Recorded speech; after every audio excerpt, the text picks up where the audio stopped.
मुसलमानों के साथ हख्तलफी होती है, हम पर जुल्म होता है। आज मुल्क में मुसलमानों की जानों की कोई अहमियत नहीं है, हमारे नबी के शान में गुस्ताखी की जाती है। और आज अकेले नखीब मिल्लत असदुद्दीन ओवैसी साहब पार्लियामेंट में 20 करोड़ मुसलमानों की नुमाइंदगी करते हैं। मजलिस इत्तेहादुल मुस्लिमीन की शेरनी हैदराबाद से यहाँ पर तशरीफ़ लाई एडवोकेट सैयदा फलक साहिबा से, वो यहाँ पर आए और अपनी बात को यहाँ पर रखें। औज़ु बिल्लाहि मिनश शैतानिर रजीम, बिस्मिल्लाहिर रहमानिर रहीम। जनाब इम्तियाज़ जलील साहब, जनाब नासिर सिद्दीकी साहब, SDPI से अपना फॉर्म विड्रॉ करने वाले कैंडिडेट आए हुए यहाँ पे, हमारे भाई यहाँ मौजूद, मेरे भाइयों, बुज़ुर्गों, मेरी माँ और बहनों, अस्सलाम वालेकुम वरहमतुल्लाहि वबरकातुहू। महाराष्ट्र इंतखाबात में सरगर्मियों का माहौल तो है, मुख्तलिफ पार्टियां हिस्सा तो ले रही है, लेकिन ये नहीं मालूम कि कौन किसके साथ है। महाराष्ट्र में सियासत एक मजाक है, कोई इंतखाबात जीतने के लिए लड़ रहा है, कोई किसी के वोट काटने के लिए लड़ रहा है। कहीं पे एक ही गठबंधन के 2 कैंडिडेट है, तो कहीं पे कोई ये बोल के विड्रॉ होता है कि यहां से मुसलमान नहीं जीतना चाहिए। और असल एंटरटेनमेंट तो रिजल्ट के बाद होगा कि कौन किसको बिकने वाला है, किसकी हुकूमत बनेगी, कौन शपथ लेगा, कोई भरोसा नहीं है। ये सब इख्तिदार के भूखे हैं, सब इख्तिदार के भूखे हैं। और दूसरा इनका मकसद ये है कि यहाँ से कोई मुसलमान लीडर ना बने, यहाँ मुसलमानों की लीडरशिप आगे ना बढ़े। और मजलिस इत्तेहादुल मुस्लिमीन का मकसद कोई ज़ाती इख्तिदार नहीं है।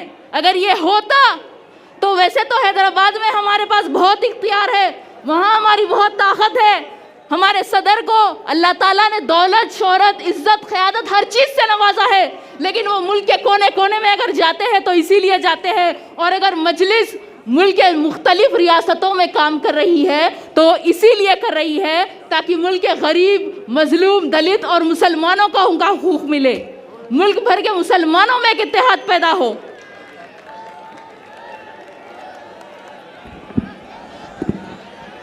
हम भारत के मुसलमानों को जगाने निकले हैं कि अब 75 साल से हम सियासत में वोट देने का तो काम कर रहे हैं, लेकिन अब हम खुद सियासतदान बनेंगे, हमारी खुद की सियासी क़यादत होगी, हम खुद MLA और MP बनकर असेंबली और पार्लियामेंट में जाकर हमारा हक हासिल करेंगे। महाराष्ट्र इलेक्शन 2019 में सिर्फ 10 मुसलमान जीतकर असेंबली गए, जबकि महाराष्ट्र में 1 करोड़ 30 लाख मुसलमानों की आबादी है। और फिर ये साल हुए लोकसभा इलेक्शन में किसी भी पार्टी ने पूरे महाराष्ट्र में से एक भी मुसलमान को टिकट नहीं दिया, सिर्फ एक इम्तियाज जलील साहब ठहरे थे और उनको भी सबने मिलकर हरा दिया। आज भारत में मुसलमानों की 14% आबादी है, लेकिन हमारे MP सिर्फ 4% है। और ये आज यही वजह है कि आज मुल्क में मुसलमानों के साथ हख्तलफी होती है, हम पर जुल्म होता है। आज मुल्क में मुसलमानों की जानों की कोई अहमियत नहीं है, हमारे नबी के शान में गुस्ताखी की जाती है।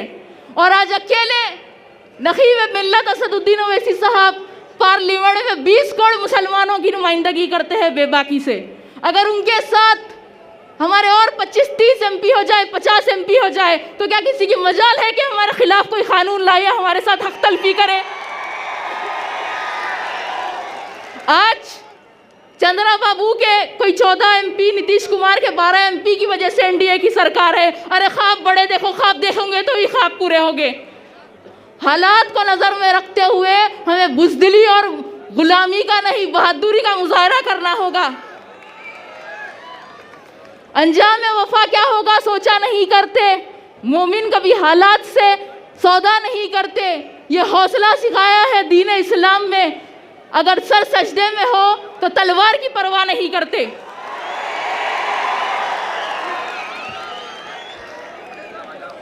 आप लोग तो वो शहर औरंगाबाद से हो जहां हमने हुकूमत की थी। ये लोग बहुत सियासत खेलते हैं, संभाजी महाराज, औरंगजेब, संभाजी महाराज। अरे तारीख पढ़ लो, इस बंजर शहर खटकी को आबाद किया था मलिक अंबर ने। उस इतिहास को कैसे बदलोगे? उस इतिहास को कैसे बदलोगे? बड़े आए औरंगाबाद को संभाजी नगर बनाने वाले। औरंगाबाद की आवाम से मेरी बस यही गुजारिश है कि आप लोग भारी अक्सरियत से इम्तियाज जलील साहब और नासिर सिद्दीकी साहब को कामयाब करिए। 20 तारीख के दिन मुत्तहिद होकर अपने वोटों का इस्तेमाल करिए, क्योंकि इत्तेहाद की पहचान है शहर औरंगाबाद। शुक्रिया, अस्सलाम वालेकुम।